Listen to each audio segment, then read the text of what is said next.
हम हई राजा तू हऊ हमर रानी भैया तो कान खोली सुना आई लव यू फलानी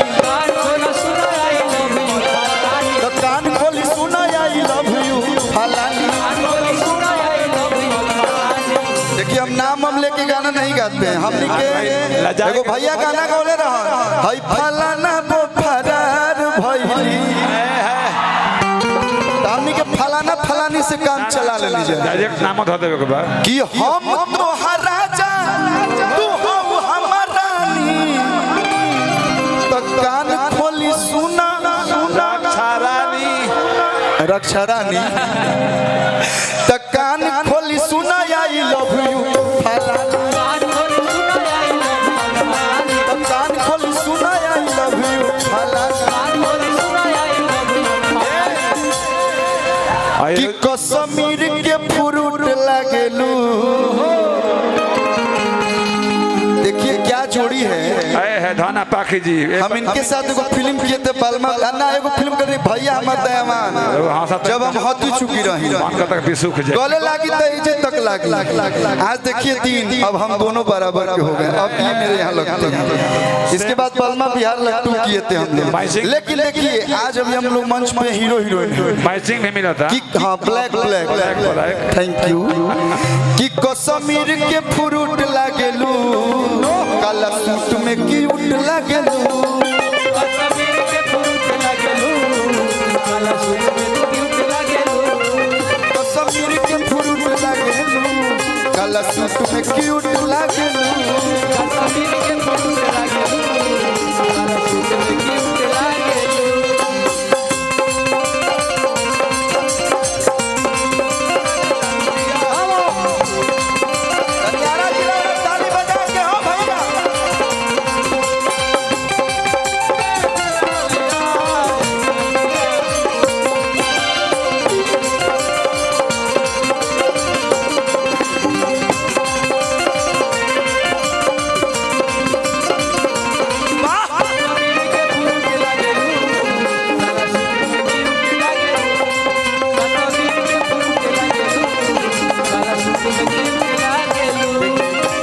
मुदाई होला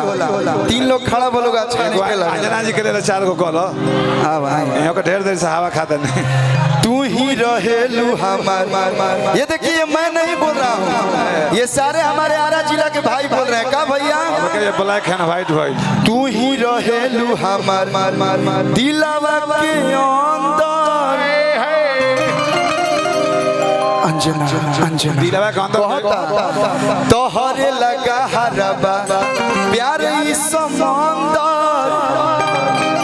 तू तो गजब जगावा तारू फील हे लव यू करे तोहरे ला धक अरे तू ही हाउ सोना तोहर हम हई जानी तू ही हाउ सोना तोहर हम हई जानी। अब हमार सब भाई कहिए सका कहे के बा कान खोली सुना ए पाखी रानी आई लव यू और कुछ नहीं तो कान खोली सुना ए अंजना रानी थोड़ा सा आप लोग आ जाइए इधर हल्का हल्का बढ़ते जाइए तो कान खोली सुना आई लव यू तो कान खोली सुना आई लव यू फलानी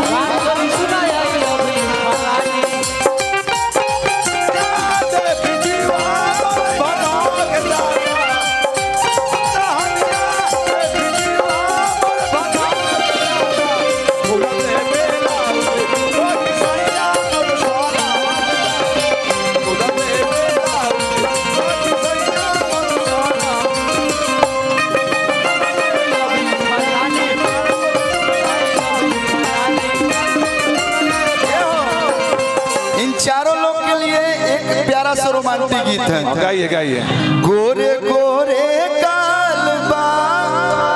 काली पकाला तिले होरा गोरे गोरे कालबा काली पकाला तिले होरा भैया ई चारों लोग खातिर कि तहरा जैसन सुनर लईकी तहरा जैसन सुनर लईकी किस्मत से मिले हो तहरा जैसन सुनर लईकी किस्मत से मिले हो तहरा जैसन सुनर लईकी किस्मत से मिले हो तहरा जैसन सुनर लईकी किस्मत से मिले हो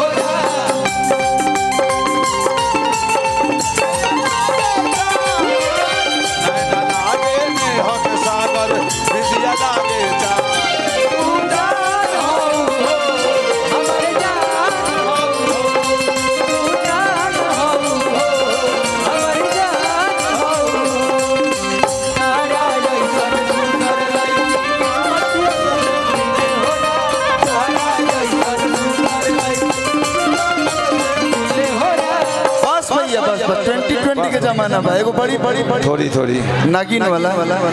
किया के नाच रे पत्थर की नागिन जैसा देखी सब कोई गाना गावते बा रितेश भैया बड़ा बढ़िया गौनिया हमारे अभी विशाल भाई अभी फड़ेंगे आके सब लोग आई गाई एगो डांस हो जाएगा चाइना भैया इतनी हीरोइन आई हैं अब बस ये लोग ऐसे ऐसे करते लोग अच्छा लग रहा है हमें लेकिन एगो प्यारा सा डांस सब लोग झूमेंगे हमारे भाई लोग भी झूमेंगे और जितनी प्यारी प्यारी सुंदर सुंदर एक्ट्रेस आई हैं लेकिन ओकरा से पहले कि भाई लोग पिया के घरे जाके गो तो राजा जी के तू रला हो देहिया अरे की उठे लाला हरिया पोरे पिया जी के तू रला हो देहिया हाँ भाई लग गया एगो के मन पे 5 गो धान और इनकरा साथे में वो गाना कैले रहले हां भाई कि तोहर बाली बाहु मरे लपकावे लु कमर जब चललु त गम गम गम केलु गोरी शीशा लेखा चम चम चम के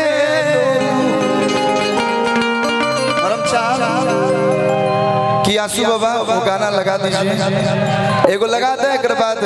हाँ क्यों लेट कर रहे हैं आंसू बाबा लेट नहीं करिए लेट मत कीजिए लगाइए जल्दी एगो लगा दे भैया एक बाद हमनी के हर साल हमनी के नवरात्रि में भी शो होला 9 दिन कंटिन्यू यहाँ शो होता है हमनी के उजो आई ना जा घर पे जोन भी छोटा मोटा फंक्शन होला छोटे जब फंक्शन ना हो सब कलाकार में इतना प्रेम बा कि अगर पता चल जाओ कि अरुण चाचा के फंक्शन बा तो सारा लोग बिना बुलावले आवेला बस डेट मालूम होना चाहिए इस घर का प्रेम है और आप लोग भी एक बार आ गई तो हमें लगता है आप लोग बार बार आइएगा क्या भैया तो एक बार 5 सुंदर सुंदर अभिनेत्रियों के लिए जोरदार ताली बजा के चारों तरफ से सम्मान कर दो जोरदार ताली लग गई भैया लग गई एगो होता पिछावा से चूक राजा जी अरे की पाखी के लागल बा संझही से भूख राजा जी अरे केसिया भी झाड़ लेनी तार साड़ी फट तार का 10 को साड़ी जागिया उसे चल जाए चिंता नहीं करे एकदम दीपू भैया 10 को बढ़िया बढ़िया साड़ी ऑर्डर करके और एकदम घर पे पहुंचा दे अरे केसिया भी झाड़ लेनी पिन्ही लेनी साड़ी तलाली लगाई लेनी रूपवा सवारी एगो होता पिछावा से चूक राजा एगो होता पिछावा से चूक राजा तो लगाई दी प्रेम के रोग बैल में ये गाना था वो मेरा ही गाना था पता है ना पाखियों जी के पीछा से चूक भइल तो लगाई दी चोलिया वाला गाना ना गाए लेकिन इतना लोग पसंद करे लो कि हमरा गावे के पड़ जाए ई लोग कहता लो कि बोला यूपी के हवा की बिहार के। तो आपके भाई कहता कि उहे जिला हवे तोरा यार के, जहाँ लइको सबक राखे हथियार के। एक और हम गाते बुझी है ना हम सड़क छाप हई, अरे सब रंग बाज परखंड हो या जिला, सब भयवने सहिला। अब चल भाई लगा दे तनी फुल साउंड में, फुल साउंड कर दे। आरा जिला आ गया हूँ, लगा दो भैया तनी फुल साउंड कर दिया।